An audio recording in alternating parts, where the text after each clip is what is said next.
चारधाम यात्रा का अप्रैल माह में शुभारंभ हो रहा है। आगामी यात्रा काल को ध्यान में रखकर बीकेटीसी ने बजट प्रावधान किए हैं। उल्लेखनीय है कि श्री बद्रीनाथ धाम के कपाट 23 अप्रैल तथा श्री केदारनाथ धाम के कपाट 22 अप्रैल को खुल रहे हैं, जबकि श्री गंगोत्री यमुनोत्री धाम के कपाट अक्षय तृतीया 19 अप्रैल को खुलेंगे।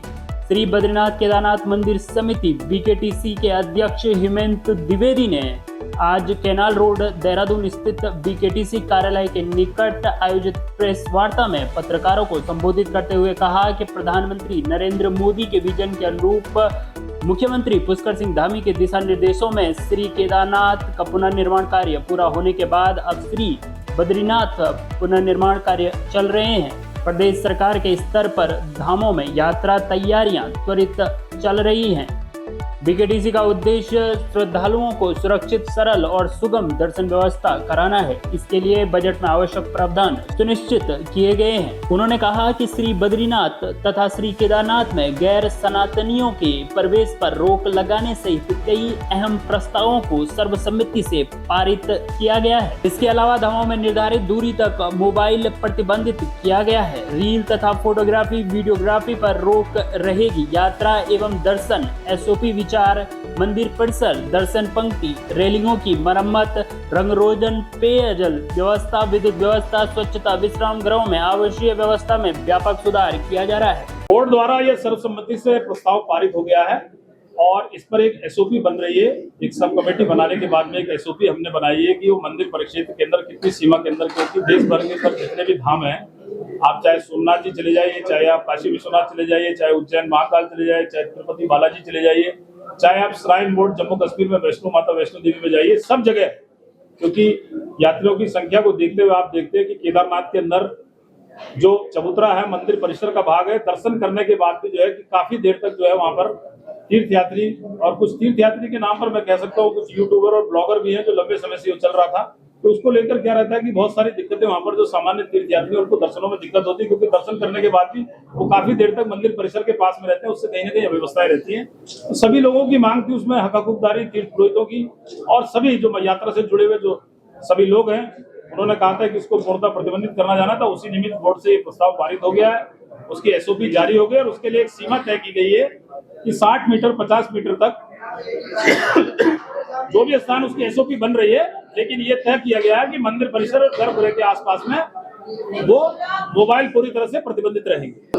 कोई भी होगा मंदिर परिसर के अंदर और गर्भगृह के अंदर मोबाइल और फोटोग्राफी के लिए एक सीमित स्थान तय किया जाएगा, उसको पूर्णतः प्रतिबंध, चाहे हम भी स्वयं होंगे, हम भी मोबाइल लेके, हमारे लिए भी अलाउ नहीं है। गैर सनातनी से ये कोई नया विषय नहीं है। आदि शंकराचार्य जी इस व्यवस्था को बना के गए थे और उसी के अनुरूप आप जानते हैं कि जो चार धाम है, श्री बद्रीनाथ केदारनाथ धाम है, ये भारत की आत्मा है, भारत की मुकुट है। यहाँ पर देश भर के लाखों करोड़ों जो श्रद्धालु हैं, जो सनातन धर्म के प्रति जिनकी अटूट आस्था और विश्वास है, और इस परंपरा को आदि शंकराचार्य जी ने जो व्यवस्था बनाई थी, इस पर सभी तीर्थ पुरोहित, हक हकूकदारी, वहाँ के स्थानीय जितने भी यात्रा से जुड़े हुए लोग हैं, सबसे विचार विमर्श करने के बाद हमने ये निर्णय लिया था कि गर्भगृह और मंदिर परिसर के पास में गैर सनातनी का प्रवेश पूरी तरह से प्रतिबंधित रहेगा, और ऐसे सभी धामों में भी है और शंकराचार्य जी इसकी व्यवस्था बना के गए। बद्री केदार मंदिर समिति का जो मंदिर समिति की जो व्यवस्था है, जो मंदिर समिति का जो कार्य है, हमारा कार्य जो है, ये भारत के संविधान में भी ये व्यवस्था है और समय समय पर माननीय उच्च न्यायालय और माननीय सर्वोच्च न्यायालय ने इस पर टिप्पणी की है कि जब आप मंदिर परिसर की जो व्यवस्थाएं हैं, हम ये नहीं कह रहे हैं हमारे मंदिर परिक्षेत्र के अंदर जो गर्भगृह और जो उसका मंदिर का क्षेत्र है वो एक सीमित क्षेत्र है, उस परिसर के अंदर हमने इसको प्रतिबंधित किया है। और ऐसा सनातन धर्म में भी और आदि शंकराचार्य कालखंड से भी ये व्यवस्था चल रही थी। उसके सराउंडिंग में बहुत सारे कर्मचारी भी रहते हैं, बहुत पैरामिलिट्री फोर्स भी रहती है, पुलिस भी रहती है। ये सब चीजों के लिए वो नहीं है, सिर्फ गर्भगृह और मंदिर परिसर में हमने इसको प्रतिबंधित किया। सनातनी एक ही बात है, सनातन का एक विराट स्वरूप है। पूरे देश में, पूरी दुनिया के अंदर आज सनातन के प्रति एक असर चल रहा है, लोग सनातन के प्रति आकर्षित। सनातन धर्म का स्वरूप, मैंने कहा कि सारे धर्मों में सनातन धर्म का स्वरूप एक विराट है। जो ये हमारी धाम है, इन धामों की जो पौराणिकता है, इनकी पवित्रता है, इनकी जो पहचान है, वो आदि शंकराचार्य जी इसकी व्यवस्था बना के गए थे। हमने सिर्फ उसको रिव्यू किया है। और जिनकी बाबा केदार के प्रति आस्था है, जिनकी भगवान बद्रीनारायण के प्रति आस्था है, वही लोग इस धामों में आते हैं, क्योंकि ये राज्य पर्यटन राज्य होने के कारण, देखिए पर्यटन और तीर्थाटन ये दोनों अलग अलग सर्किट है।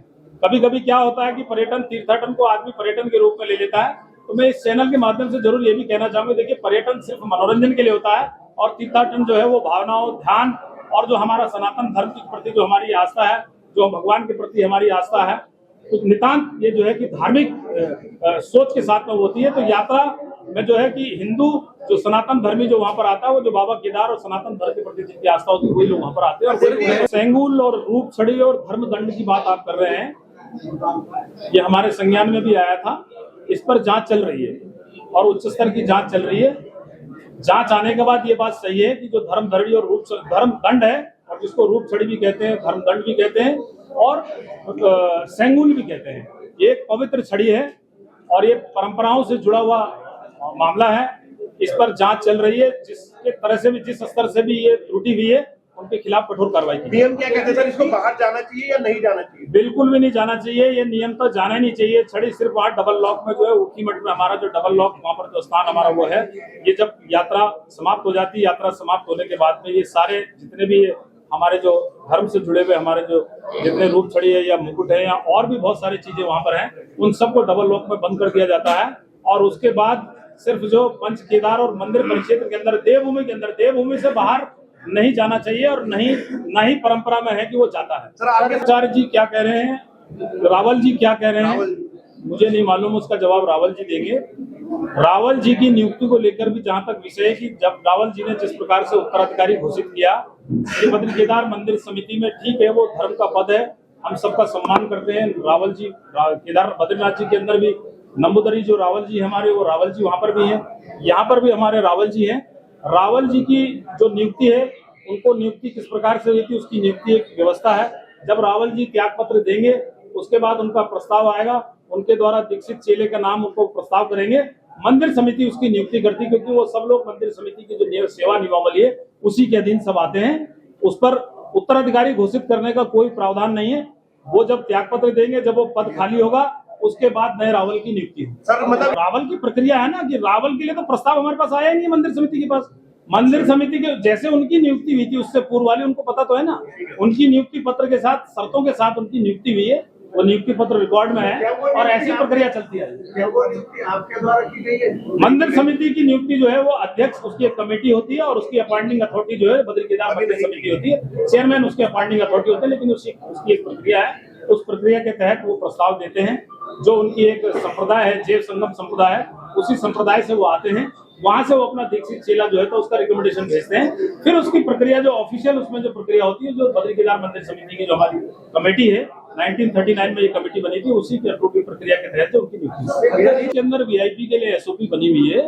और जो वीआईपी के नाम पर जो वीआईपी के एक एसओपी है, उसी के तहत जो है कि वो सारे दर्शन कराए जाते हैं।